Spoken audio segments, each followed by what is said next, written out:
Pinas at nais mong malaman kung anong latest update at mga kasagutan sa katanungan mo regarding sa mga travel-related questions. So alamin po natin yan dito sa video ito.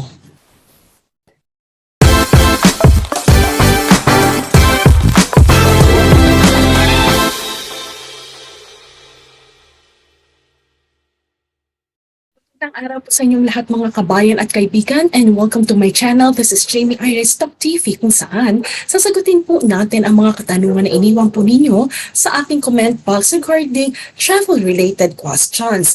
At syempre po, if this is your first time to visit this channel, welcome, and I simply want to say thank you po sa inyong pagbisita at iniimbitahan ko na rin po kayo to please subscribe to my channel kung hindi pa po kayo nakakapag-subscribe, so that you'll get updated po with latest travel updates, mga nangyayari sa Pilipinas, ganun din po mga ilang mga features po natin kung saan makakatulong po ito sa inyo marahil professionally and maaari din pong personally at syempre sa aking mga tutorials. By the way, ito nga po palang episode na ito, I answer usually po yung mga katanungan ng ating mga viewers like you po na related sa inyong travel. So, most of the time, kahit po nabasa na po o napanood na po yung mga travel updates and guidelines, mga online registration forms, sometimes it still creates a little bit of confusion, nakakalito po. So that is why I am creating this kumaga episode, so that at least yung specific questions po ng ating mga viewers ay mabigyan tugon po natin at matulungan naman po at malinawan nang sa gayon maging less stress na po para sa inyo ang pagbabiyahe pauwi sa Pilipinas or pagbalik sa Pilipinas. And with that mga kabayan, nais ko rin pong sabihin kung sakasakali po ang questions na iniwan niyo sa aking comment box ay naririto po sa video, that's well and good. At least you know now po kung anong kasagutan dito. At kung sakasakaling wala, maari po una, pakicheck po ang comment box ninyo. Maari po nakapag-reply na po ako sa inyo. At kung sakasakaling hindi po, pakicheck lang po yung ibang mga videos ko in the past. Maari po hindi man pong sakto yun yung katanungan ninyo, pero similar na maaring makatulong at maging katugunan po sa inyong katanungan, so that at least meron po kayong katugunan in a timely manner sa inyong mga concerns bago po kayo lumipad.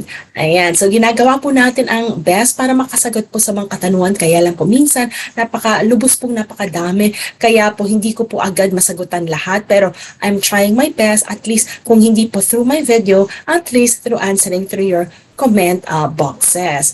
At syempre po, nais ko rin i-welcome lahat po ng ating mga masugid at consistent na mga ating mga subscriber po na palagi pong nanonood at palagi pong, alam niyo po, andyan para sumuporta. Hello sa inyong lahat, saan man dako po kayo ng mundo.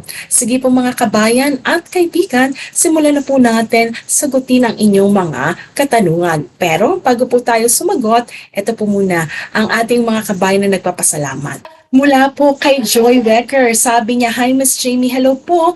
Have a great day po. God bless." Si Joy is from Germany. She really always watches po ang ating mga episodes po. Lagi siyang nanonood. So Joy, shout out sa iyo and thank you so much.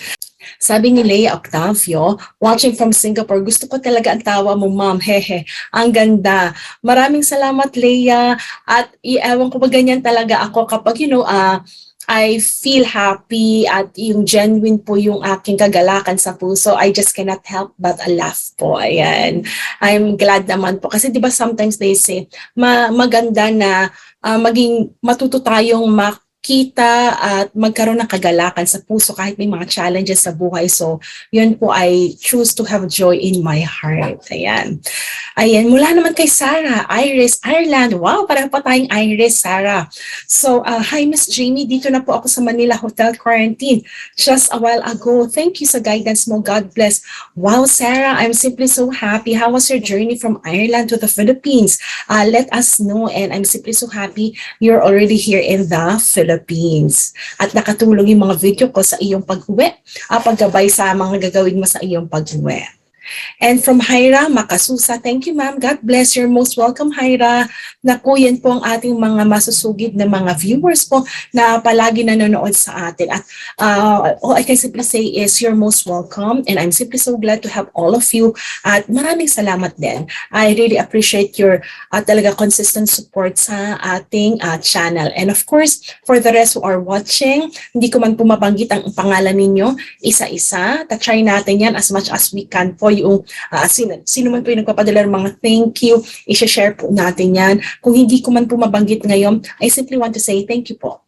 At napakalaking tulong po yon para sa ating channel at yung pag-share ninyo sa mga kapwa-kabayan natin para nang sa gayon maging, kumbaga po, less stress yung kanilang pag-uwi sa Pilipinas. Ngayon, simulan po natin. Ano po ba yung mga ibang katanungan ng ating mga kabayan? At mga katanungan ninyo? Mula po ito, kay Shirley Plaza, ito po ay about Red Cross. So sabi ni Shirley, ma'am, ask ko lang po, dun sa Red Cross after mag-fill up, bakit po yung sa akin di dumating ang QR code? Mag-code po pero all white lang. Okay, Shirley, ang tanong ko is, so dalawang ways mo maaring makuha ang iyong QR code sa Red Cross or dashlab.ai. Una, upon completing it, maaari mo makuha yun from the screenshot mo na lang siya.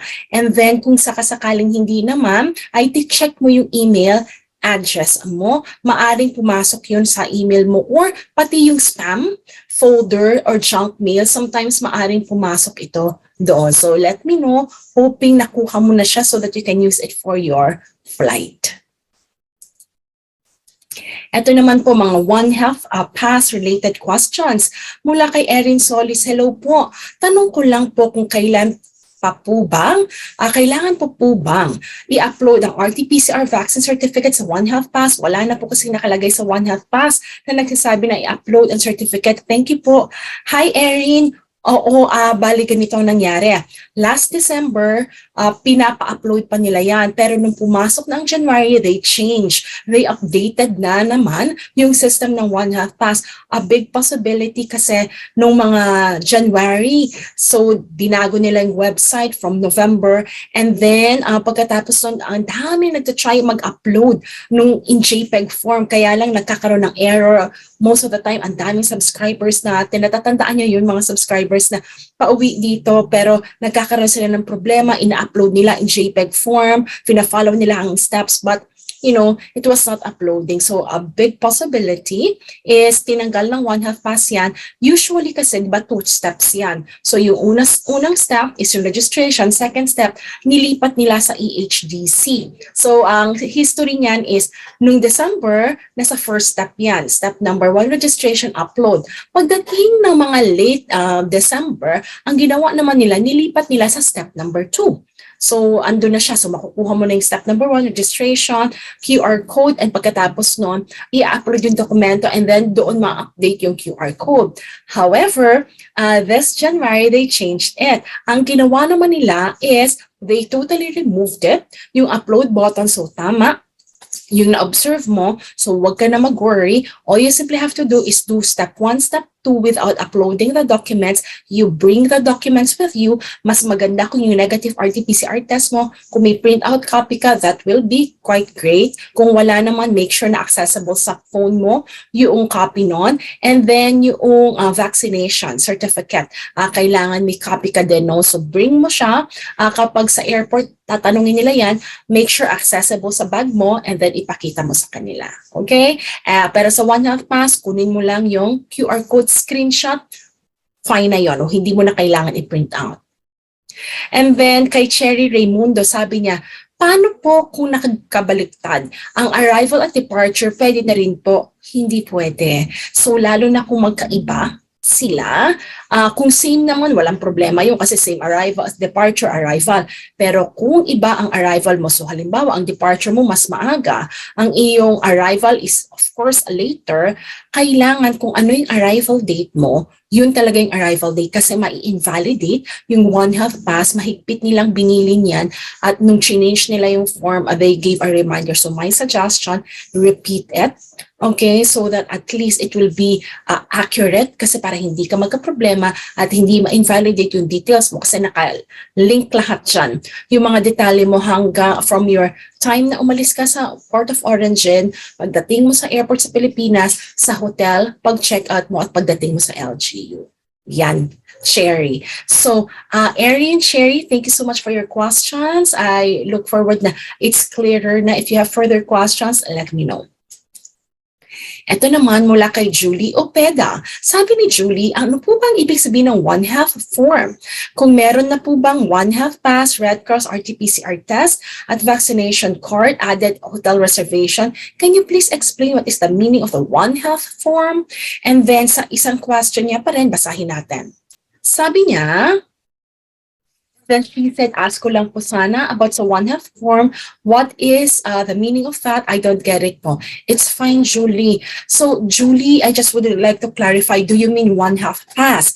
Ang one-half pass natin, it means that instead of completing different forms from the government, just like what we did before in 2020 and early 2021, they now just made, kumaga, it as one. So, as much as possible na less na yung mga dokumento, kumbaga one-half pass na siya, magagamit na siya ng iba't ibang sangay ng gobyerno and you don't have to complete so many online forms anymore. Ang main purpose ng one-half pass is to make your travel and the rest of the travelers, whether foreigners, Filipinos and OFWs na smooth from the point of origin hanggang sa pagdating mo sa airport sa Pilipinas, sa hotel at sa LGU. So once you complete that form, lahat ng mga sangay ng gobyerno na nakailangan ang information mo na related sa iyong pagdating at sa quarantine protocol, they will get a copy. Any other departments na hindi related, they will not get that information that we actually will input on the one-half pass. Only those na related sa ating pag-uwi. Now, halimbawa, katulad ng sabi mo, Red Cross, RT-PCR, vaccination. Ganito, saang airport ka ba? Kumbaga dadating. Kung ikaw ay OFW, sa Subic at Clark Airport lang ginagamit or international airport ginagamit yung Red Cross ECIF. Sa ibang airport, kung hindi ka OFW or OFW ka, hindi nila hinihingi. Sapat na ang one-half pass. Ano ba yung Red Cross? Ang Red Cross kasi ginagamit siya for swab testing. Okay, so one-half pass, yan yung sa pagdating ninyo. So ginagamit din siya ngayon kasi isa na lang siya. So yung swab testing ninyo at record ng pag-uwi ninyo, so all in all, nasa one-half pass na siya. Pero kung sa Subic ka at sa Clark, then they will need an additional ECIF or electronic case investigation form na in the form of the Red Cross-Lab para ma-process yung swab test mo. Na kung bakit ganun yung kanilang procedure, that they did not provide any information, but that is set for Subic and Clark. And that is only for OFWs. But if you're a non-OFW and an OFW arriving in any ports in the Philippines, you just need the one-half pass. Magsisilbi na rin siyang ECIF mo. So kung ikaw ay non-OFW, it means that kompletuhin mo lang one-half pass, sapat na yon, magiging record mo na rin siya for your swab testing. During the registration, papipiliin ka anong laboratory testing ang iyong pipiliin. So may choices doon kung ikaw ay maglaland sa Manila. Kung hindi ka naman sa Manila maglaland, then therefore, sila na yung magpipili para sa iyo. At the end, kung ikaw ay non-OFW, pag nakuha mo yung QR code, you can also see the transaction code and then a button for you to kung magka-click para magbayad ng iyong swab test result because ang mga non-OFW, usually you will have to pay for your swab test. OFW, you don't need to do that. So you can pay it online or kaya sa airport. So, ang One Health Pass, katulad ng nasabi ko sa'yo, yun yung purpose niya, and it wants, again, just like what I've said, maging smooth yung pagdating natin, documentation-wise, from the point of origin to the airport, to, again, the hotel, at pagdating mo sa LGU. So, they know also yung pinaka-arrival mo. So, that is what it means. If you have further questions about it, let me know. Ang pinaka-aim natin dyan is for you to get a QR code, na yung QR code na yan, lahat ng information na nilagay mo, once the departments actually scan that, whether sa airport yan, sa airport sa Pilipinas, sa hotel, makikita na nila yung details mo. Yun ang One Health Pass. Salamat, Julie. Another question for One Health Pass, it's Glizzy. Sabi niya, pareho lang po ba ang makukuha na QR code sa registration sa EHDC? So it's Glizzy, you observed it quite correctly. So when we talk about the EHDC, eto, tingnan natin. So, Glizzy, this is an example of what we call the QR code. So, tama ka. So, yung QR code na to, when you get it, halimbawa, step number 1, makakakuha ka na nito, may nakalagay na success siya, and then makikita mo din itong OSS na ito yung iyong tinatawag na QR code number. Now, kapag ikaw ay nag-complete ng registration, automatically all the information nito, matcha-transfer naman siya dun sa EHDC. Now, you have to complete that 24 hours before your flight. Now, why is this very important? Sometimes, there might be some changes with our flight, some changes with the information. So, they seem kasi yung step number 1, you have to complete it 3 days before your arrival, hindi ba?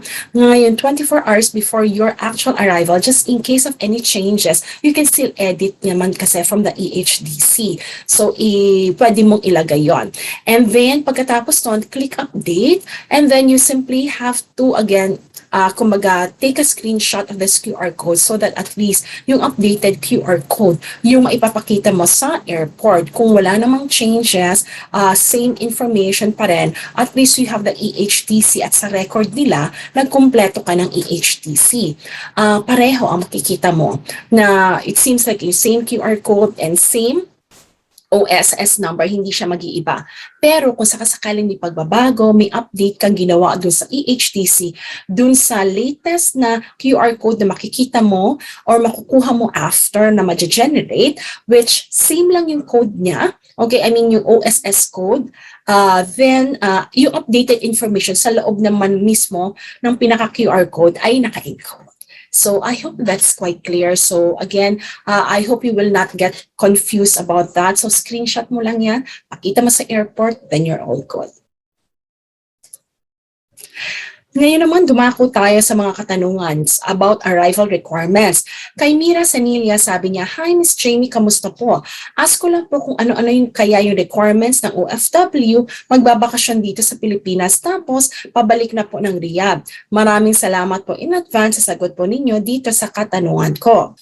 And then kay Honey Munoz naman, ang tanong naman niya is, "Hi Ma'am Jamey, nasa Hong Kong po ako, uwi ako ng January 29. Maliban po sa passport, ticket, OHP at vaccination card, ano pa po ang requirements?" Okay, so dalawang questions natin, isa for departure, one is for arrival. So sagutin po natin ito.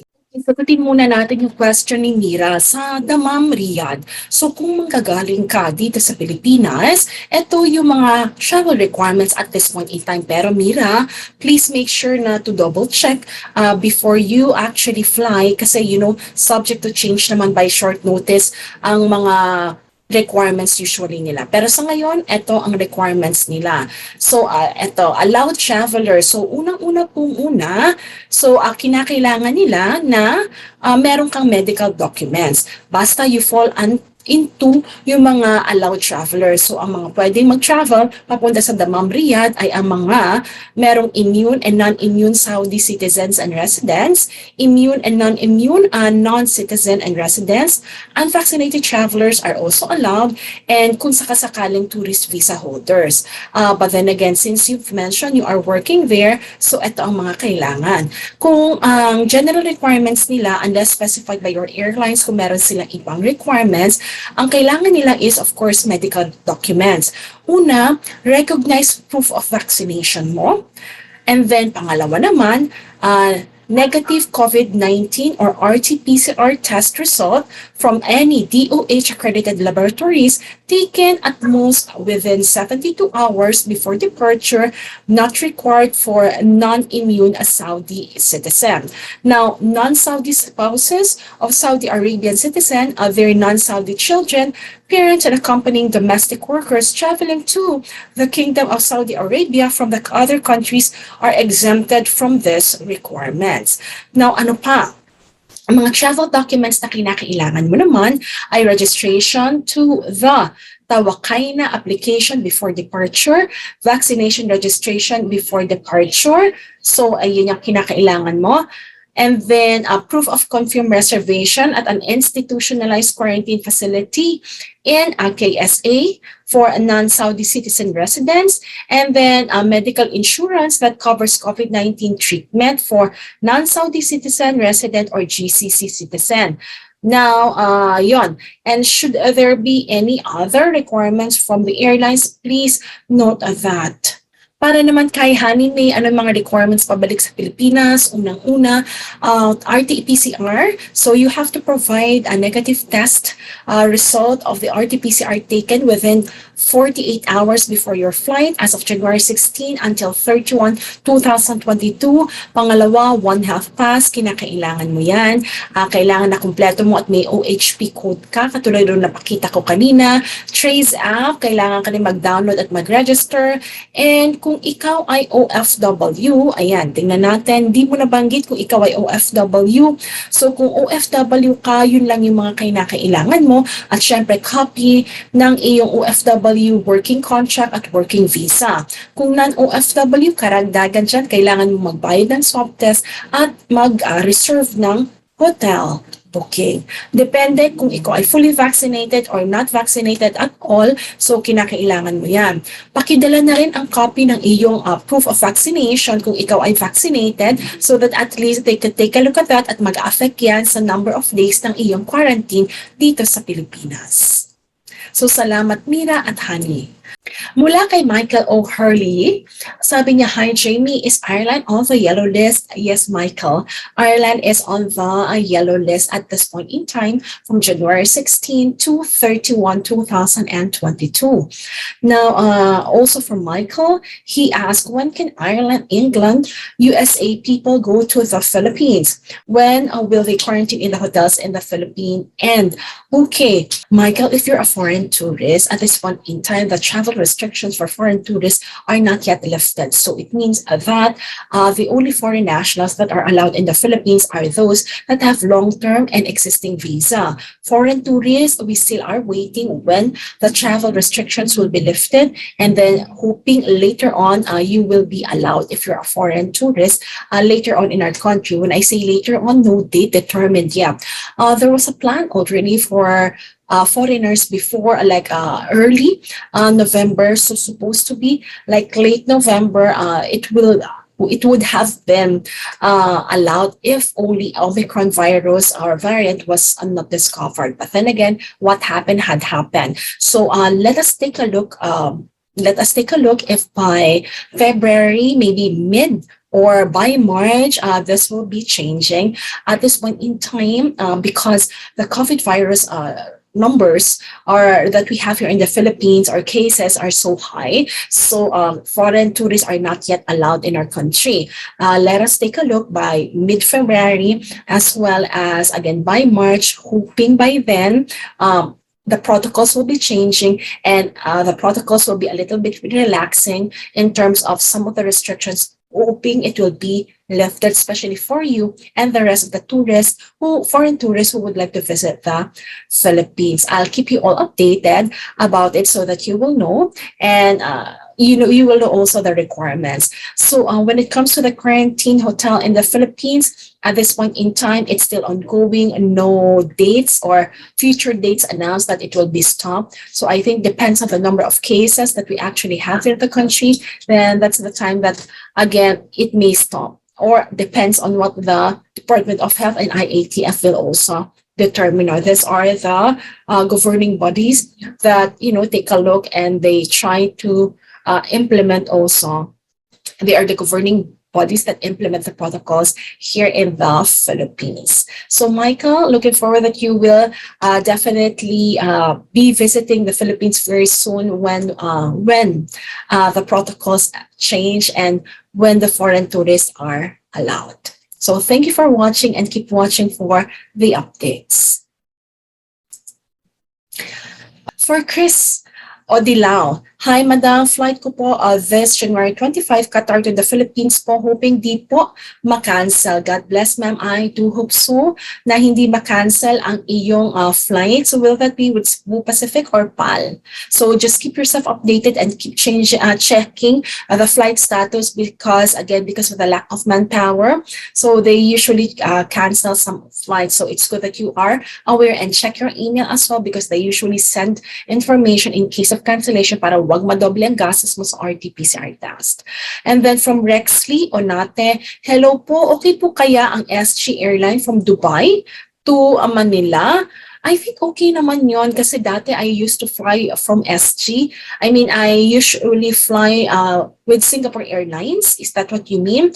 From the UAE. So looking forward na if this will be your choice of airlines, I well and good. Pero just take note ha, may requirement ang Singapore Airlines kung magta-transit ka doon na kailangan may at least 2 days na negative RT-PCR test ka or taken within the last 2 days before your departure. So again, make sure na kumbaga align yung iyong pagkuha ng RT-PCR test for the Philippines and Singapore para wag madoble ang gastos. And then what else? Mula kay Mary Joy Pastor, ito naman po yung sabi niya, Ma'am, ask ko lang po kung ilang inches po ba na TV ang pwede or allowed po sa Cebu Pacific, Dubai to Pinas. Ayan. Tingnan natin at i-check natin Mary Joy, tingnan natin Mary Joy, i-check natin kung ilan. Hi, Mary Joy. So, check natin. How many inches ba yung TV mo? 40 plus, 50 plus? So, for what I've seen from the websites or the mga social media ng Cebu Pacific, there was one who asked actually, pwede ba yung 55 inches na TV? Ang usually sinasagot naman ng Cebu Pacific, possible yon basta it's within the prepaid package mo. Kasi kung hindi, I mean yung allowance mo na meron ka. Kasi kung hindi, magbabayad ka ng extra. Pero my suggestion, kung sakasakali na talagang you really want to know specifically para at least hindi ka mahasa pag dinala mo pa yan sa airport tapos hindi naman pala tatanggapin, you call them. So that at least alam mo galing talaga sila kanila yung information. Pero so far, ang nakikita ko sa website nila, 40 plus, 50 plus, ina-allow nila. Basta ang mahigpit nilang bilin ay ito. Sabi nila, ganito, it is allowed as long as it won't exceed your prepaid baggage allowance. Please also note that the item must be properly packed. Thank you. So yan po ang sagot usually ng Cebu Pacific. So specify mo sa kanila when you actually call them ilang inches ba yung TV mo, tapos sasabihin nila naman sa'yo na well and good yan. So yan, Mary Joy. So looking forward, ma-enjoy ng iyong pamilya ang magandang TV na iyong iuwi sa kanila. Even a long time before naman ako, nag-uwi din ako ng TV, but that was just like 32, but hindi naman ako sa Cebu Pacific. That is with the other airlines. Mula kay Dolores Asalia, sabi niya, we are also going back via Cebu Pacific from Dubai. Please update din po. Cancel din ang flight namin. Thanks. Oo nga, Dolores, maraming nagsasabi sa akin na talagang palaging canceled ang mga flight ng Cebu Pacific. Although, to be honest, whenever I check their website, hindi ko nakikita na nagka-cancel sila ng flight for Dubai. Laging Japan, nakikita kong nakalagay na announce cancel. So, nakaka-receive ka ba ng email from them? Kasi it's just so odd. From my side naman ako, chine-check ko kasi hindi sila nag-announce na magka-cancel sila sa website. Pero hoping naman as their due diligence din sa inyong mga pasahero na sinasabi nila at nag-email sila sa inyo na naka-cancel ito. So hoping they did that. Enough time sana para hindi kayo madoblehan ng RT-PCR test. So let me know then. It would be good to know factually talaga kung anong nangyayari sa atin, mga kababayan at mga viewers ng sa gayon, let's see on what can I also help and contribute para at least ma-call ang attention din who needs attention, kung sinong attention ang kailangan ma-call natin para makatulong sa mga pasahero. And then for Noemi Martin, sabi niya, thank you po Miss Jamey, I'm going back this month. Hopefully, walang cancellation na mangyari. Yung pag-update po ninyo, it's a really great help po. It helps a lot to know what's going on there. We appreciate you, what you did. God bless you po. Maraming salamat, Noemi, at appreciate mo yung ating pag-update. Yun din yung puso ko, yun actually yung heart ko. Makatulong sa inyo, ang bawat isa sa inyo, non-OFW, OFW, and even our balikbayan and foreigners. By the way, mga kabayan, if may mga kaibigan kayong foreigners na gustong bumalik sa Pilipinas, I started creating na rin po yung FAQ or frequently asked questions at ilang mga episodes in English. Pero hindi po tayo titigil ng Tagalog o consistent po meron tayong Tagalog. Nagdagdag lang po ako simply because yung ilan po natin mga viewers mula po sa ibang bansa, sinasabi po nila, gusto namin maintindihan yung sinasabi mo. Maari ka bang gumawa ng English video so that we can understand it? Kasi pauwi din kami ng Pilipinas. So share nyo po yung mga English videos ko kung may kakilala kayo na gustong umuwi ng Pilipinas, or if you have like loved ones, for example, boyfriend, girlfriend, or fiancé, or spouse who actually are foreigners and they would want to understand what's happening in our country and in the English language, kindly share to them my videos, so that in my English videos, so that at least they could also understand it better. Pero huwag kayong mag-alala mga kabayan, Tagalog will always be, meron tayong Tagalog. Palagi yan. Ito, from Michelle Tulyao, sabi niya, hi Miss Jamey, Happy New Year po. How about Qatar Airways po, January 20? Okay, so Michelle, ngayon, January 20, so I hope natuloy ang flight mo, ha? So January 20, as I have checked sa flight status ng Qatar Airways, so far naman scheduled yung QR932, and at the same time, nakalatpad na yung QR928. So looking forward, all will be good. And at the same time, pag uwi mo sa Pilipinas, lahat ay maging smooth ang processing. Balitaan mo kami kung kamusta ang iyong flight.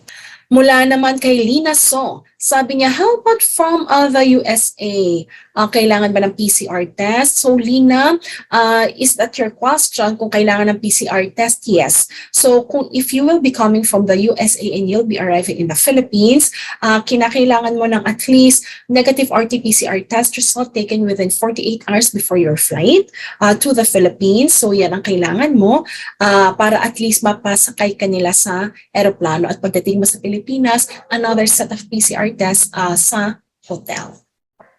Mula kay Halima Samad, sabi niya, hi po ma'am, pwede po bang magtanong, kailangan po ba ang OFW e-card sa Emirates Airline kasasakay from Jeddah to Cebu po? Please pakisagot naman. Hindi naman kailangan. Ito yung OWA e-card, di ba? So hindi requirement ang OWA e-card para sa Emirates. Hindi yun nila kakailanganin. Flight ticket mo lang, one half pass at other travel documents, that will be good. Ingat ka sa flight mo. Ingat kayo, Lina and Halima. So with that mga kabayan at kaibigan, ito po ang mga kasagutan sa inyong katanungan.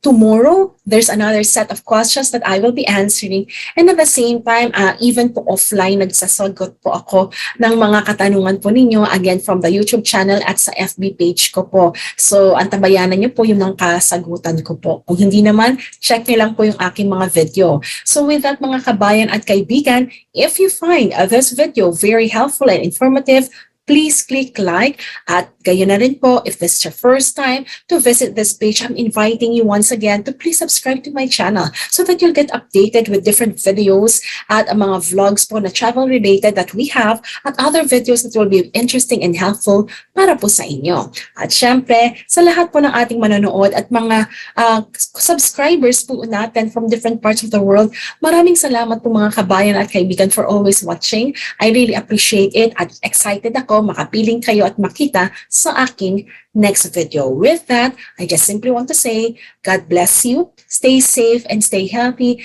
This is Jamey Iris of Jamey Iris TALK TV. See you.